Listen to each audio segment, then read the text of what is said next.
Guys, what's going on? Welcome to Serial at Midnight. My name is Heath, and I'm so excited to talk to you in this video about a genre of film that I think is so underrepresented and so unsung in our modern movie fandom. I'm talking about Peplum, the Italian sword and sandal movie cycle that ran from, the 50s into the early 60s. And it's so interesting because so many of the people that were associated with Peplum, the directors, the writers, the cinematographers, would go on to spaghetti western fame. And then when that cycle ended, they would go on to the Euro horror, Euro crime, giallo, and then even the post-apocalyptic cycle of the late 70s, the early 80s, that Mad Max era kind of stuff. All a lot of the same people doing the same things in the same areas. And so many of those genres of film have big chunks of fandom in the movie-loving community, but Peplum seems to be not talked about, and those movies themselves are so hard to find, so underrepresented. I did a recent video crossover with Cameron from Obnoxious and Anonymous. We both talked about our 5 favorite film books, and I specifically wanted to shout out Heroes Never Die by Barry Atkinson. This is an exhaustive collection of reviews and just basically an in-depth look at the genre of Peplum, the movies that shaped it, the Hollywood movies from the 40s that led to the biblical epics that in turn the Italians were trying to homage, to copy in some instances, but with much smaller budgets, and they became more exploitative in their use of muscle men, oiled up muscle men, violence, lots of flesh, women in short skirts, things like that. They were a different kind of movie. They could not be confused with the Hollywood epics, but they were valuable for what they were, and so many directors cut their teeth on these Peplum films that would go on to be big stars in the European scene. And so when I talked about this book, several people commented below the video and they were like, I would love to get more into Peplum because it is interesting, and you're right, it is not respected. What would be a good place to start? And so I've been thinking about that, and I really do believe that the answer to where to start exposing yourself to Peplum film, Pepla, is Warner Archive's Blu-ray of The Colossus of Rhodes. This movie has always captured my imagination. I've seen it, I saw it before Warner Archive released it, but we're just going to talk about this a little bit because I want to tell you why I connect with this movie, what this does for me. The Colossus of Rhodes is a 1961 movie, and it is directed by none other than Sergio Leone. That's right. A Fistful of Dollars for a Few Dollars More, The Good, the Bad, and the Ugly, Once Upon a Time in the West, the classic, Duck You Sucker, which, that's one of the names for that movie. He's a giant. He is I think if there's, we do Mount Rushmores. I don't even think Sergio Leone is on Mount Rushmore. I think he's the Lincoln Memorial. I think Sergio Leone has his own thing. He is so respected. He is the pinnacle, the very absolute peak of the spaghetti western directorial obelisk. I don't know. You guys know what I'm saying. Like when it comes to the spaghetti westerns, you have your Corbucci's, you have all these different directors, but Sergio Leone is like the cream of the crop. And this was his first movie. This is the movie he directed before A Fistful of Dollars. It was a few years before, because I think A Fistful of Dollars is 64 or something like that. But The Colossus of Rhodes is firmly a Peplum. It is a textbook Peplum film. And I'll tell you a little bit about it. So The Colossus of Rhodes was one of the 7 wonders of the world. Honestly, it's my favorite 7 wonders of the world. And none of it survives. We don't actually know what it looks like. We think we do based on reports. But it was a towering statue, monument to the gods, or a god, that sat at the harbor, either on the harbor, in the harbor, off the coast of Greece, Rhodes, the island of Rhodes. And for whatever reason, it existed for a few decades, and then it fell. And it's captured imaginations for years and years, for millennia. because it's just a real, like, hey, once upon a time there was this giant thing that just like, if you've seen Jason and the Argonauts, the giant, like so much of Jason and the Argonauts, the scene where they get chased by the gigantic statue that comes to life, like a lot of that was homage to the Colossus of Rhodes. But Sergio Leone is directing this, what is essentially a man torn between two different sides. And the man in this case is Rory Calhoun, who did a lot of westerns in the 50s. He was in some great films. He did some stuff with Robert Mitchum. We could do a whole thing. Maybe I'll do a write-up about Rory Calhoun at some point, because he's a cool guy that doesn't get enough lip service. So Rory Calhoun he's a Greek. He comes to Rhodes. He's holidaying. He's doing a vacation kind of a thing. And he finds himself caught up in between like a revolution. There's this uprising, and there's two different factions for this uprising, which is kind of a theme with Leone movies and Peplum in general.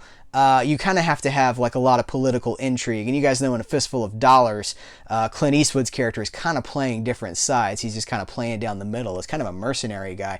Rory Calhoun is not really a mercenary in this movie, but he does find himself being, he's in the middle of this conflict that he doesn't necessarily have a stake in.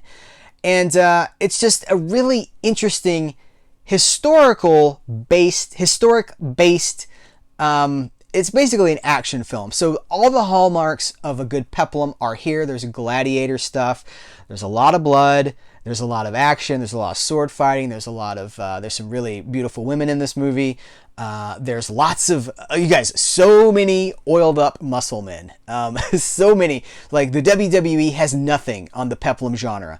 There's like a forbidden temple scene with a dance, like an occult dance. It really does capture a lot of different things. There's a torture scene where these guys get acid poured onto them. It's pretty cool stuff. But here's the thing, like when people talk about the Colossus of Rhodes, because it is Sergio Leone, and because it is because Leone is, the Lincoln Monument, the Lincoln Memorial of spaghetti westerns, it's always followed by, oh yeah, Sergio Leone directed the Colossus of Rhodes. It's not as good as his other stuff.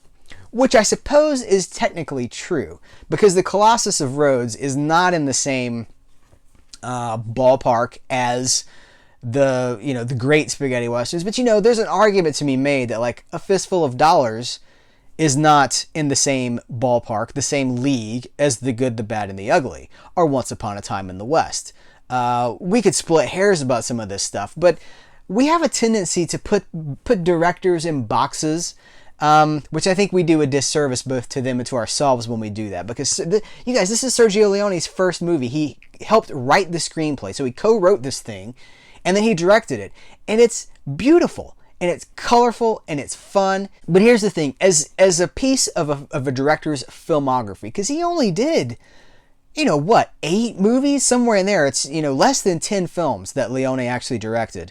By the way, Leone had written in the Peplum genre, like I think The Last Days of Pompeii, he had a hand in the screenplay for that. Like that's where he, cut his teeth, was in the Peplum genre. So as we study these films and we want to know how things evolved and connect all these pieces, it is so crucial to go back and to watch some of these things and to appreciate them for what they were, not try to make them something that they're not. Look, this is never going to be a spaghetti western. It's never going to have the cool, twangy rock guitar, the pop 60s guitar soundtrack. This is not what this was. This was supposed to be epic. It was supposed to compete, to homage the big budget studio blockbuster hits of the 50s and the 40s, the Cecil B. DeMille films.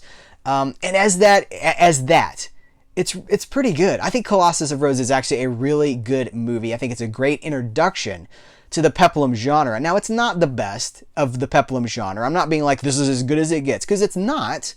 But it's a great starting point, because Leone is obviously a household name among film fans. It's one of the few films that we have, thanks to Warner Archive, it's one of the few films that we have restored in HD in its original aspect ratio. So many of these films are just lost. I don't even mean like, well, they're lost to DVD. No, they never came to DVD. They never came to VHS. So many of these films only exist in cropped, faded very old, heavily edited prints from like late night syndicated television. So many of these movies never made it outside of Europe. So if you're looking for like an English dub or subtitles, they don't exist. They literally do not exist. Some of these movies are completely lost. I think there's roughly, we believe that there's less than 500 Peplum in existence total.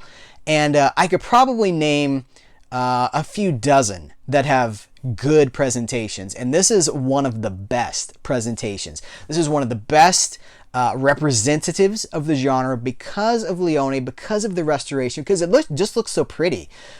So this, you guys, Colossus of Rhodes from Warner Archive gets my highest Peplum recommendation as a jumping on point. And I'm going to talk more about Peplum in the future because I'm going through this book and I'm loving it. There's so much education about cinema. You know, as movie fans, like I was saying, we tend to talk about certain things, like horror has a lot of fans. Sci-fi, noir has a lot of fans. But Peplum, as the title of this video implies, is unsung. But these movies were very important because they came from the Hollywood blockbuster and they were a stepping stone. They were a transition from one thing, from one era of Hollywood, one kind of movie to another.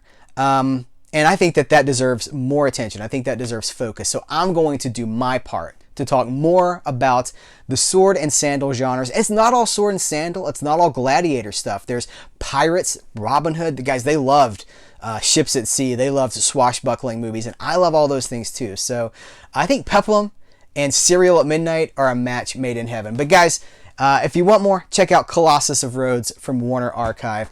Check out this book. This is from Midnight Marquee Press, midmar.com, is, I believe, their website. So that's going to do it for this video. Let me know what you guys think about Peplum. Do you have a jumping on point, a starting point for where you would recommend Peplum fans jump on? I will also say that Mill Creek Entertainment has released a 50 movie pack of largely Peplum films called the Warriors Collection. I think it's out of print, but it would be wrong for me to not mention that because it's a really great resource. Again, a lot of them, they don't look good, but they're all we have. So let me know what you think. I would love to have a bigger conversation about this forgotten genre, this unsung but very valuable genre. So guys, thanks for hanging out. Thanks for swinging the swords with me in the arena. I appreciate you very much, and I will catch you later.